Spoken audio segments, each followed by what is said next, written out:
Donc, merci à tous. J'espère que vous travaillez formellement avec le- les ellipses. On se trouve avec des problèmes quelquefois, quelques autres, c'est plus facile. Donc, on verra comment continuer à pratiquer. En parlant avec André, il y a une autre méthode qui est un peu moins mécanique, qui n'utilise pas la voix, que ça pourrait être utile pour vous.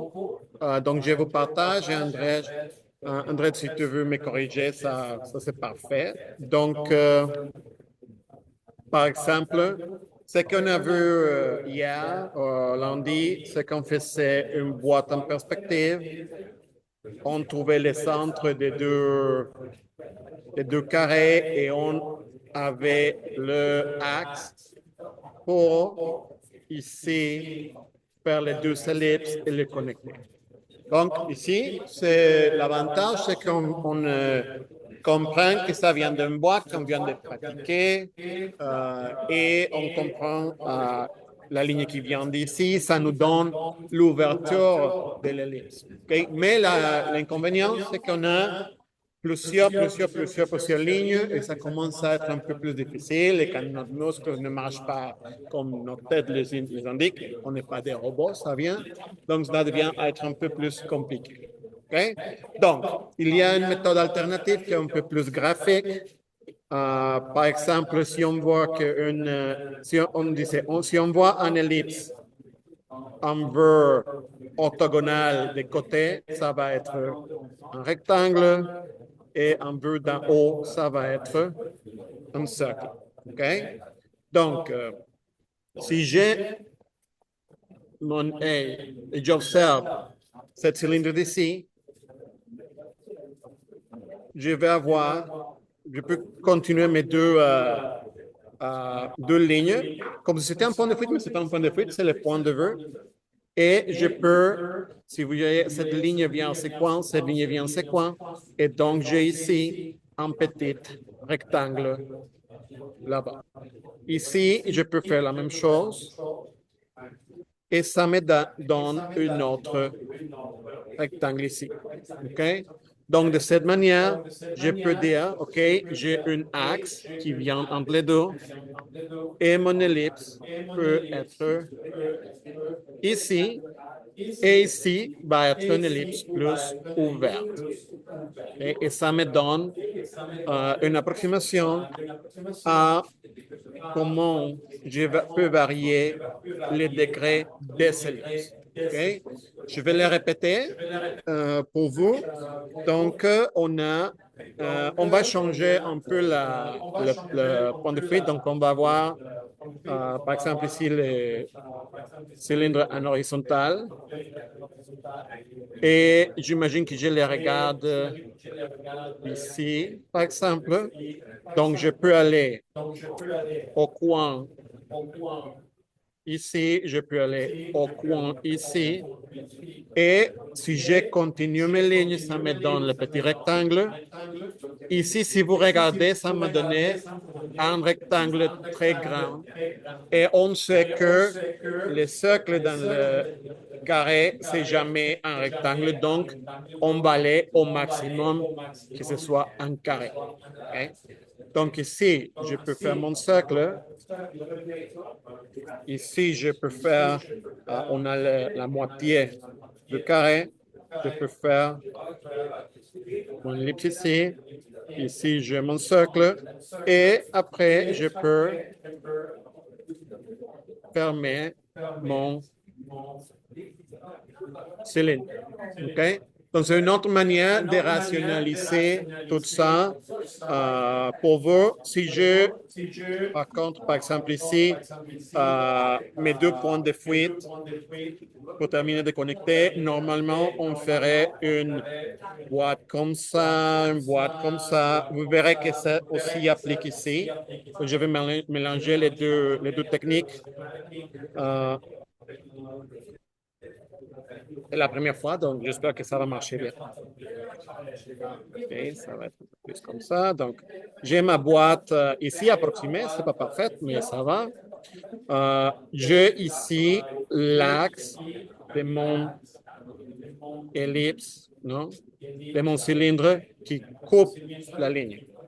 Donc, regardez qu'on faisait un rectangle et ici on va avoir une ligne et on va voir un ellipse plus ouvert que l'autre. Et on a ici toujours 80 degrés.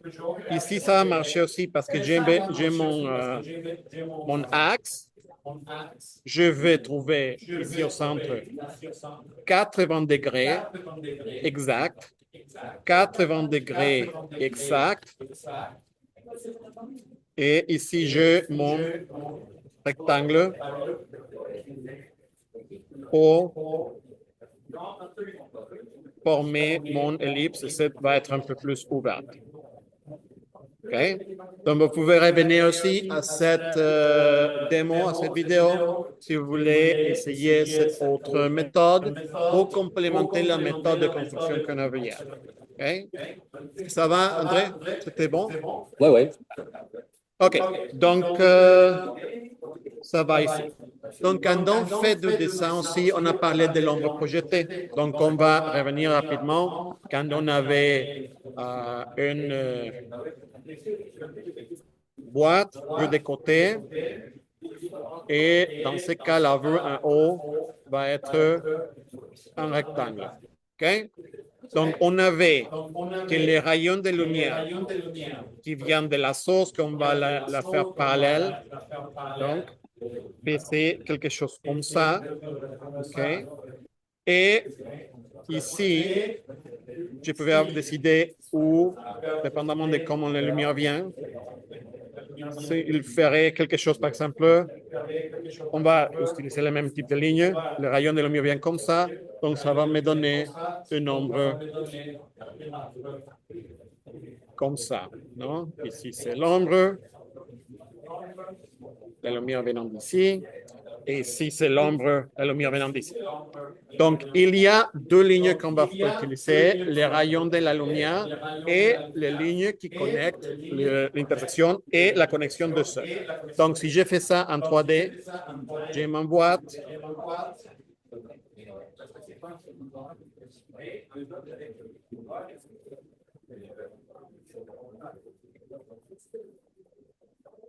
Et on va faire notre boîte de lumière. Rappelez de toujours tourner votre papier. C'est les papiers qui s'adaptent à vous, pas vous au papier comme dans les dessins techniques. OK. Donc, rayon de lumière. OK. On va dire, OK, peut-être que ma lumière vient comme ça. Ça va toucher ce point. Ici, ça va toucher ce point. Ici, ça va toucher ces points, qui sont les points qui sont de l'autre côté de la lumière, parce que ma lumière vient d'ici.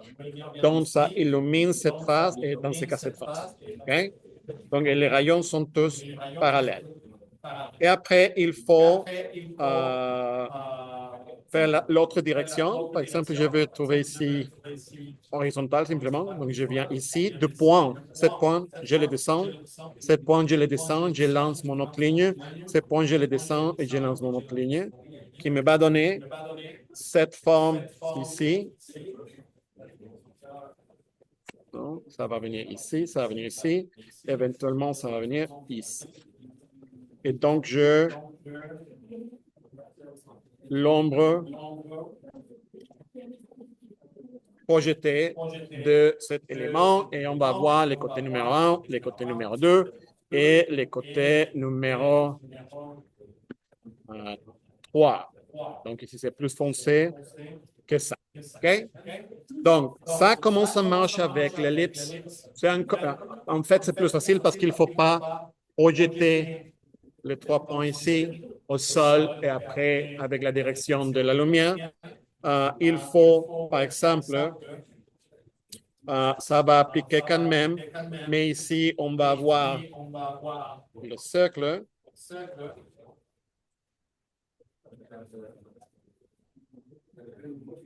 Donc, on a les rayons de lumière, on a l'ombre qui est projetée ici, et donc ici, on va voir simplement la projection un peu de cercle ici, et on va continuer avec les projections de lignes rectes, et on va voir l'ombre de ce côté-là. Donc, comment ça marche? Je vais avoir mon ellipse ici en vertical.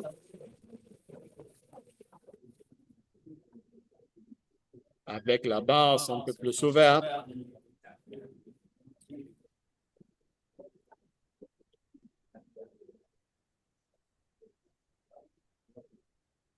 Et je veux décider la direction de ma lumière.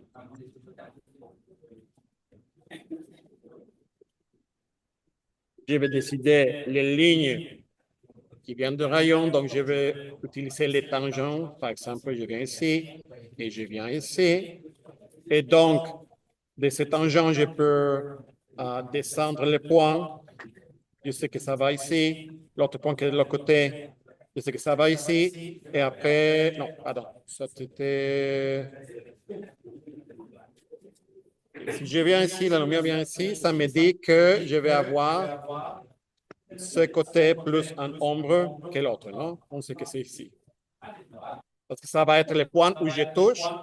Donc, cette forme regarde directement le point de fuite et ici, je commence à tourner à l'autre côté. Donc, je vais projeter ces deux points ici en bas. Ça va ici. L'autre point, ça va ici. Et après cette ellipse, je vais le répliquer ici en bas. Aussi vertical. Donc, j'ai ma ligne et j'ai la forme. Et je vais avoir ici mon ombre projetée d'ellipse verticale. On va la réappliquer après. Okay? Donc, comment ça va avec l'ellipse horizontale? Donc, j'ai mon ellipse. C'est le côté plus proche à moi. Je vais avoir mon ellipse plus ouvert du côté qui est plus loin de moi. Il faut que je regarde qu'en fait, c'est 80 degrés, c'est 80 degrés pour voir que mon travail est bon. Et on va aussi décider que la lumière vient d'ici. Donc, dans ce cas, je sais que la lumière va toucher ici, donc c'est illuminé, et la lumière va toucher ici. Et tous ces côtés, c'est de côté ombré. Ça va? Donc, je sais qu'ici, c'est le seul, donc je peux déplacer ce point ici en bas. Comme on fait ça avec ces points ici, on les fait descendre, et après, on projette à la direction de la lumière. Donc, je peux prendre les rayons ici, donc je peux dire, OK, ça va aller ici, et d'ici, ça va aller là-bas.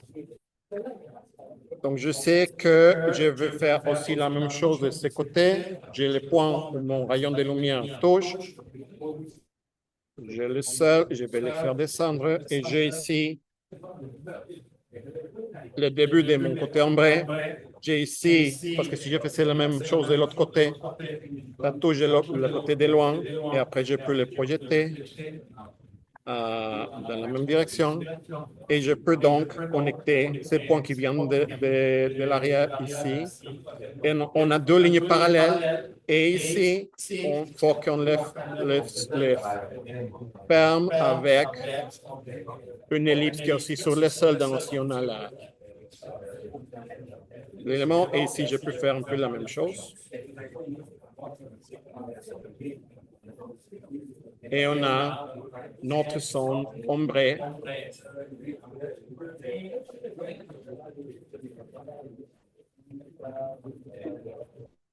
Vous pouvez l'essayer de la créer. Si vous avez des problèmes, les enseignants peuvent vous aider. Et si vous avez encore des problèmes, vous savez les vignettes comme alternative ou un dégradé un peu moins spécifique. Donc, j'ai la forme. Donc, on avait vu pour les solides platoniciennes que je vais avoir la lumière qui arrive dans ce cas va toucher ici, ça va toucher ici en premier, donc ici, je vais avoir mon son éclairé et je vais faire mon grandeur d'ici le plus blanc à la zone la plus foncée, que dans ce cas, ça va être pas ici. Donc, je pourrais commencer à appliquer. Je vais le faire avec le feutre après. Donc, ici, ça va être ma zone la plus sombrée. Et ça va commencer à de faire un peu plus clair.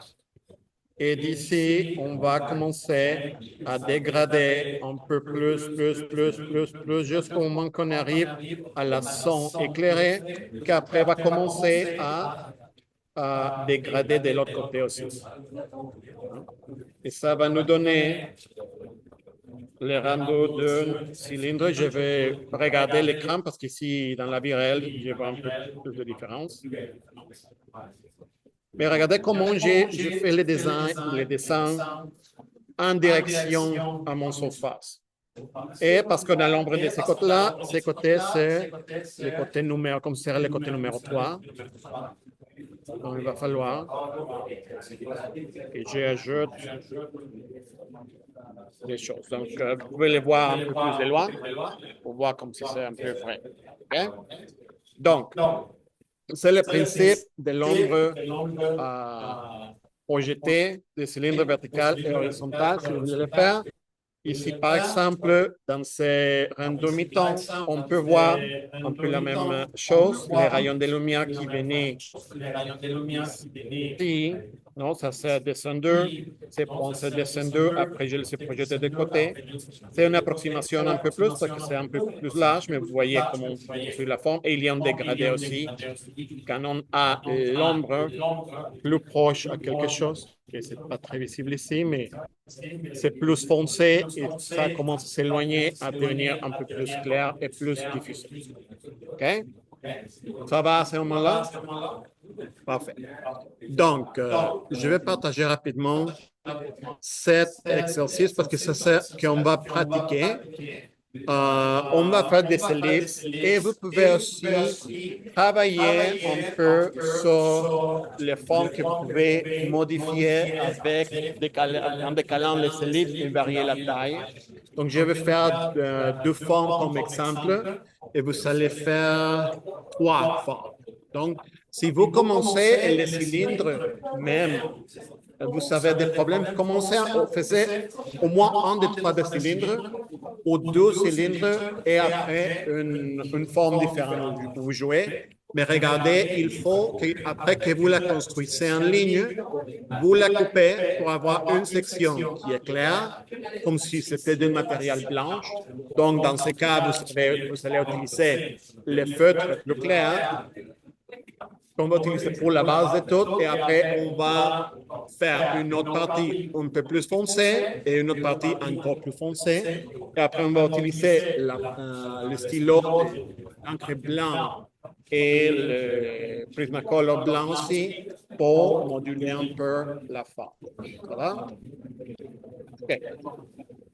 Donc, papier feutre.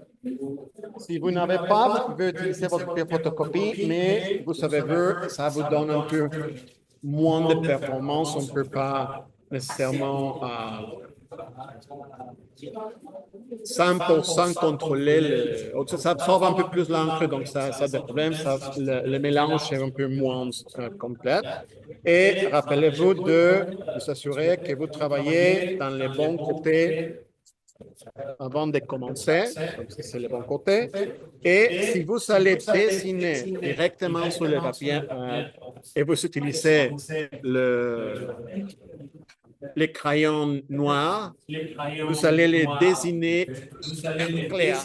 Ou vous pouvez les dessiner dans votre papier normal et après mettre votre papier marqueur. Vous pouvez mettre un couple de masking tape ici et donc appliquer le feutre. Et après, on applique le travail des lignes noires parce qu'on peut toujours ajouter de l'obscurité, mais on ne peut pas l'enlever. Okay? Donc, si vous avez une ligne noire, ou gris, ça va être vraiment difficile de le faire venir à blanc ou impossible. OK? Donc, une technique que je recommande beaucoup aussi pour votre développement de dessin d'idéation, je vous ai montré utiliser un feutre clair. Vous pouvez utiliser votre feutre gris.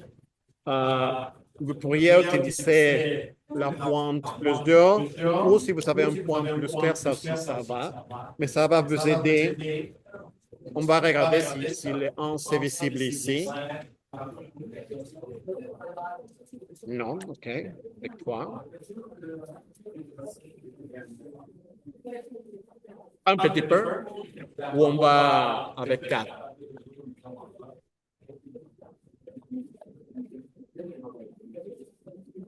Ça, c'est visible, non? OK. Donc, je vais commencer avec un cylindre. Je vais dessiner ici. OK. Donc, je vais descendre la forme. Je vais faire mon autre ellipse un peu plus ouvert. Vous pouvez utiliser la technique qu'on a vue au début pour calculer comment ça pourrait marcher. Après, je peux lancer les rayons de lumière. Je peux trouver la tangentielle et je peux faire mon autre ellipse et j'ai mon ellipse verticale. OK? Donc ici, on va aussi penser que la lumière vient de ces côtés-là. Donc ça va toucher peut-être ici en premier. Et donc on va voir nos zones éclairées ici et notre zone plus foncée, plus ou moins de l'autre côté. Comment est-ce que je sais si je fais une division de mon ellipse?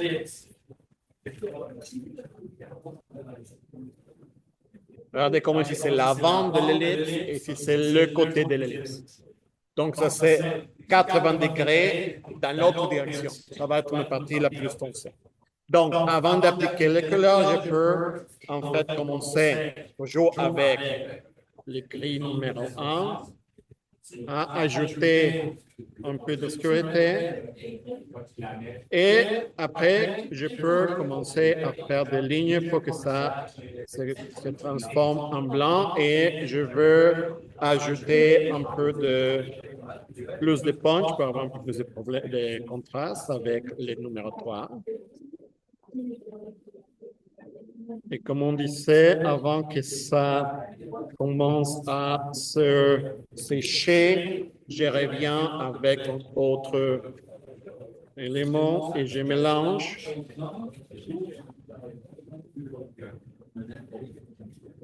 Non? Et j'arrive à blanc. De l'autre côté, je vais aussi ajouter un peu plus d'obscurité et je vais arriver en blanc. Et on peut aussi utiliser la nature de l'ellipse pour séparer un peu les lignes et nous aider à créer la forme qui revient pour mélanger mieux. Okay? Donc, je vais avoir la même chose ici. Et si je veux ajouter un petit peu plus, pas trop, rappelle que le foncé peut s'ajouter beaucoup moins qu'avec les autres. Donc, on va mélanger ça. Et après, je vais le faire se perdre sous le numéro 1. OK? Donc, dans ce cas, mon dessin ici, non, ici, on a la lumière qui vient d'ici, donc je pourrais avoir un peu de gradation comme ça, parce que la lumière frappe ici un peu plus fort que de l'autre côté. Et idéalement, j'aurais laissé un petit espace en blanc ici, mais c'est donc, et je peux ajouter l'ombre, je sais que ça va être plus profond. Je peux dessiner l'ombre des contacts avec le sol. Pas avec le 7.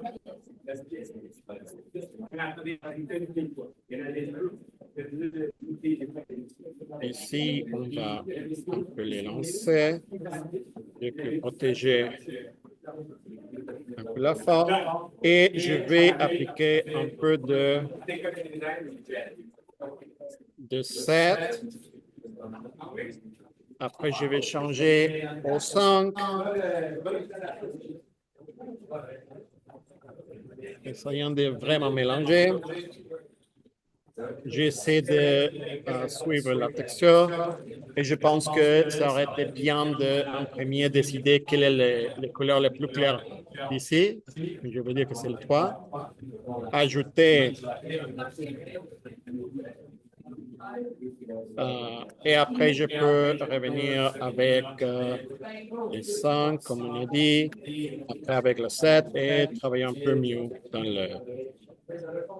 dans les dégradés. Okay? Donc, on a un cylindre qui, ici à l'écran, ce n'est pas très visible comment ça va, mais comme je veux aussi faire le plus foncé, je veux montrer. Donc, j'ai un cylindre où je peux encore ajouter mes lignes noires pour bien définir les bords, que quelquefois, quand on ajoute des feutres, on perd un peu. Donc, rappelez d'avoir une hiérarchie de lignes, non? La ligne qui va en bas, normalement, c'est beaucoup plus foncé. Et ici, on va arriver à ajouter les lignes de contour. Et je vais essayer de laisser ça pour après. Parce que les parties qui suivent de l'exercice, c'est de couper cette cylindre pour faire des formes différentes. Donc, imagine que j'ajoute une ligne qui coupe ici. Et après, je veux que ça monte.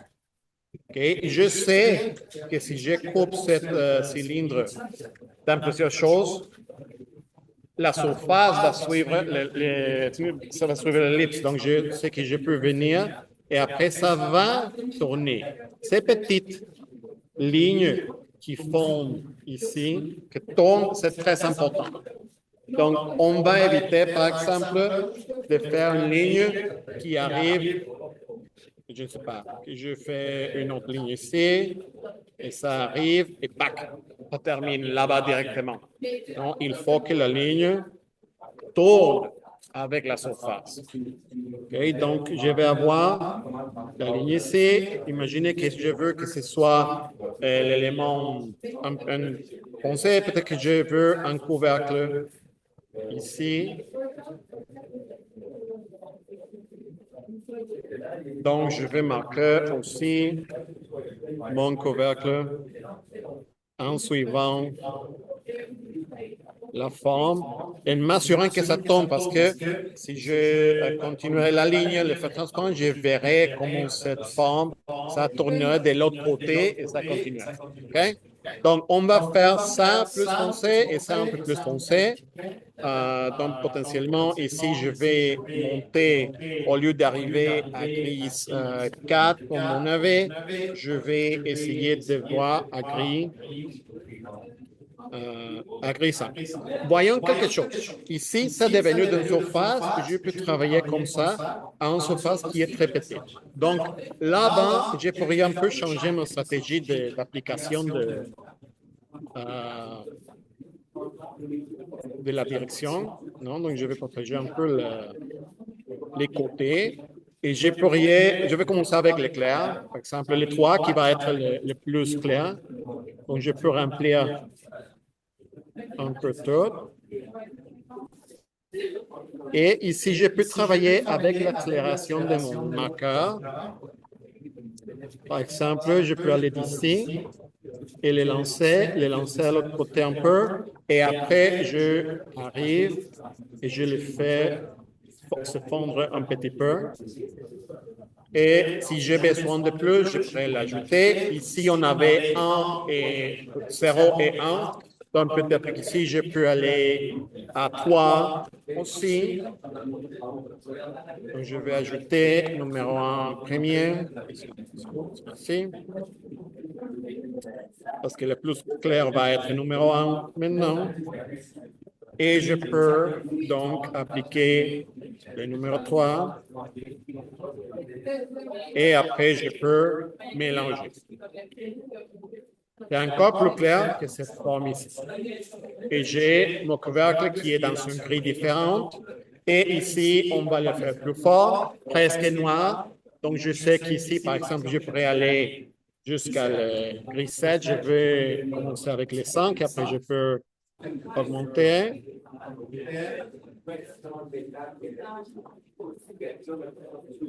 Je peux un peu protéger les coins. Oups. Et après, je peux ouvrir. Ah, mais je veux aller plus foncé. Donc, je vais aller jusqu'à 9. Okay, c'est vraiment différent. C'est pas comme équivalent aux autres parce que si avec le 7, je vais voir si je peux le mélanger. Oui, je peux un peu. Et donc, d'ici, je peux aller au 5.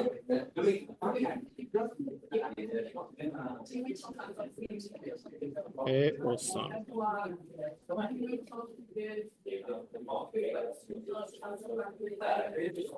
Donc, il est plus fort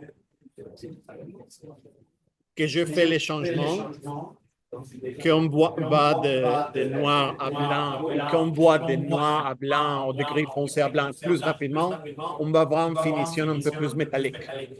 OK? OK. Donc, j'ai terminé d'ajouter la lumière et l'ombre. Et je peux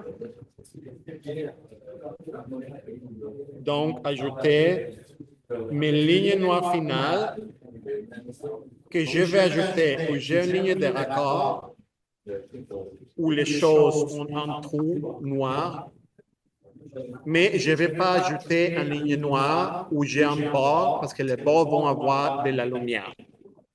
OK?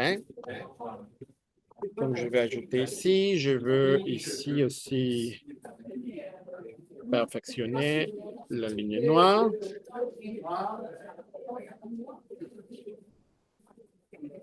Et après, je vais venir avec mon stylo d'encre blanc et je vais ajouter une ligne. Je peux le faire avant avec mon Prismacolor. Non? On a vu la ligne de raccord ici, de partition.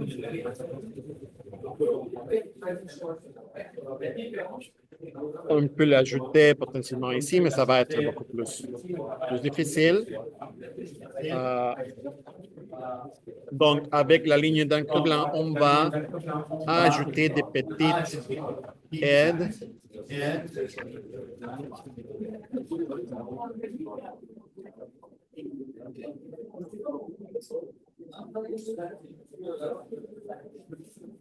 Okay. Si ça marche, ça marche bien.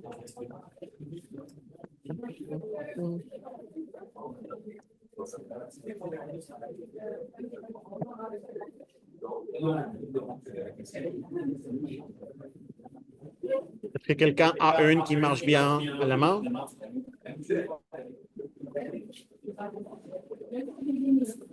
Je pense que ça s'échec. Merci. Parfait. Donc, on va l'aider. Ah, c'est nouvelle. Seconde.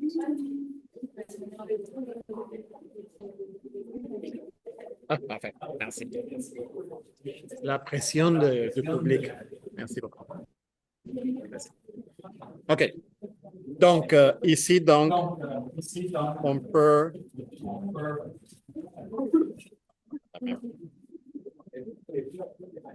Ah, OK.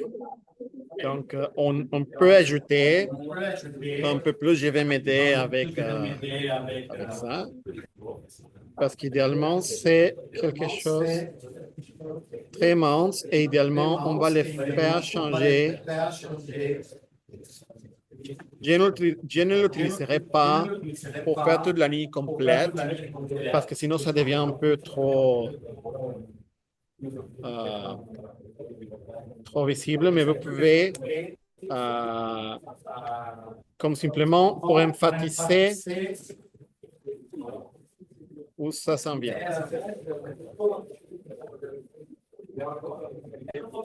Mais vous voyez comment ça a immédiatement fait que ces particles se séparent, non? Mais c'est un peu intense. Les contrastes ici, je vais les régler en post-production, mais ça va vous aider à amener un peu plus de... Ici, ça marche bien. Parce que l'idée que ce soit une ligne un peu dynamique, que ça peut tourner. Après, pour terminer, on peut simplement nous aider un peu de feutre, pardon, de crayon pour comme ajouter des contrastes où le feutre n'était pas suffisant. Et après, je peux revenir et refaire quelques lignes, des contours pour terminer mon dessin. OK? Donc, comme ça, je vais rapidement aller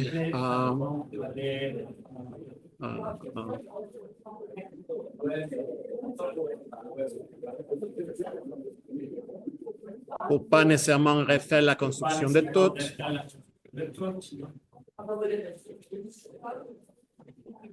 Une seconde.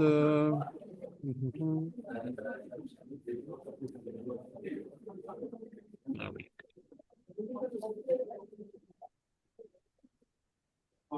What?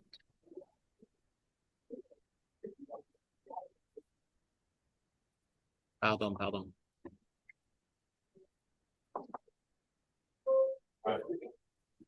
Et on va voir mes vidéos, playlist, videos.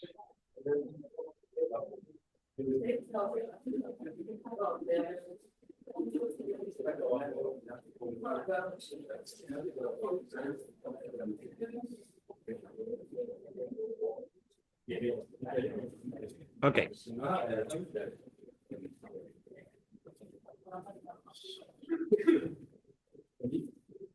Donc, regardez un exemple que vous pourriez faire. Vous faites une verticale, mais vous pouvez aussi ajouter les autres. Donc, l'idée, c'est de jouer avec la forme. Vous appliquez l'ombrage. Peut-être on peut pratiquer un ombrage d'une forme un peu plus complexe pour vous. Et éventuellement, vous ajoutez les différentes parties de la forme. Donc, ces vidéos, c'est dans le Studium, dans le PDF. C'est en anglais, désolé, mais vous pouvez venir ici sur les closed captions et vous pouvez ajouter en français.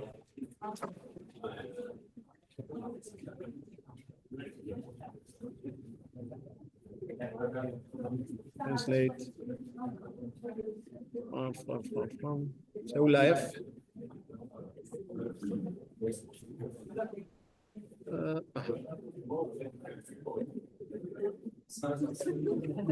OK, vous comprenez le concept. OK? Donc, ça va. C'est accessible à vous dans le PDF. Et est-ce que vous voulez qu'on fasse rapidement une version plus complexe, une forme plus complexe? Ou vous êtes prêts? OK. Donc, rapidement, simplement pour l'expliquer, quand vous faites une forme, je fais la version sans feutre, une version d'une forme qui fait des éléments. Donc, on va faire ici une forme potentiellement. Ça va être moche, mais peu importe. Une forme comme ça, et après, on va faire une forme comme ça. Donc, ici, on a des lignes plus pas.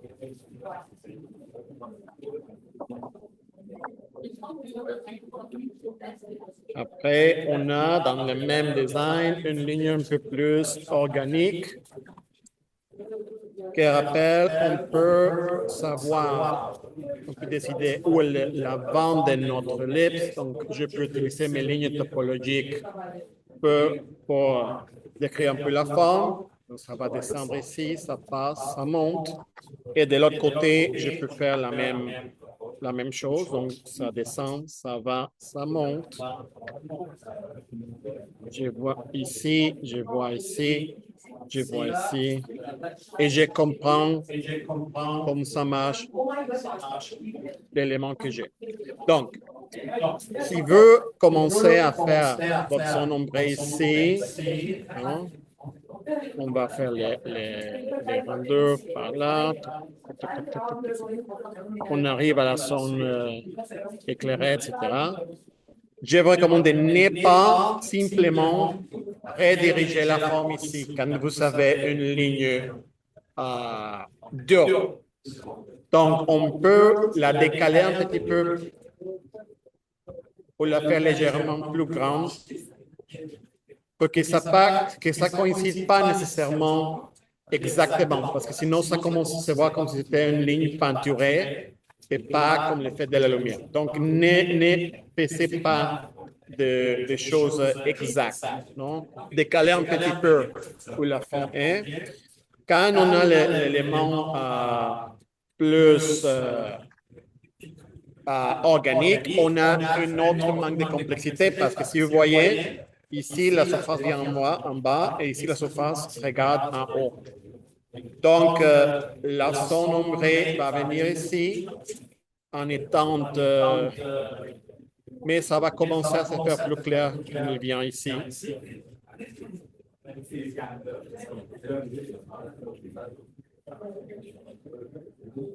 Donc, il y a plus d'obscurité ici. Je vais continuer un peu par là. Ça vient ici. Mais ici, c'est plus clair.